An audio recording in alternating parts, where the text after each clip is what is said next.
વિધાનસભામાં ત્રીજા તબક્કાનું મતદાન હવે મતદાન પૂર્ણ થવાને ફક્ત અડધો કલાક જેટલો સમય બાકી રહ્યો છે। આંકડાઓ બપોરના 3 વાગ્યા સુધીના જે હતા તે ચિંતાજનક છે અને આ વચ્ચે ચિંતાજનક સમાચાર ધંધુકાથી પણ સામે આવ્યા છે। રતનપર ગામના લોકોએ મતદાનનો બહિષ્કાર કર્યો છે અને 8 કલાકમાં 318 મતમાંથી માત્ર એક જ મત પડ્યો છે।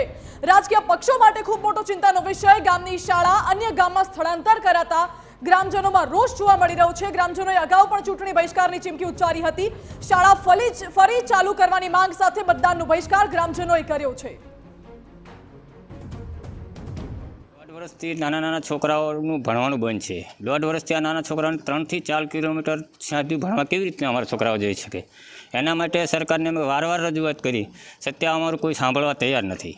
પછી અત્યારે મામલતદાર સાહેબ આવ્યા, કલેક્ટર સાહેબ આવ્યા, બધાએ આવીને અમને આશ્વાસન આપ્યું કે અમે તમારી શાળા ચાલુ કરશું, એવું આશ્વાસન આપે છે। પણ છતાં અમે અમારા નિર્ણય અડીખમ છે કે જ્યાં સુધી અમારી શાળા નહીં ચાલુ થાય ત્યાં સુધી અમે મતદાન કરવા જઈશું નહીં।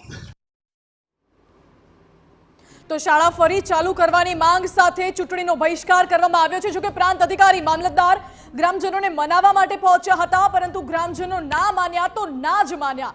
મતદાન પૂર્ણ થવાને અડધો કલાકનો સમય બાકી છે અને આખા દિવસમાં અત્યાર સુધી ધંધુકાના રતનપર ગામમાં ફક્ત એક મત પડ્યો છે। મનાવડાના પ્રયાસો હજુ પણ ચાલુ છે। જોકે મતદાનના જે નવા આંકડા સામે આવ્યા છે, અપડેટ્સ આવી છે તે પણ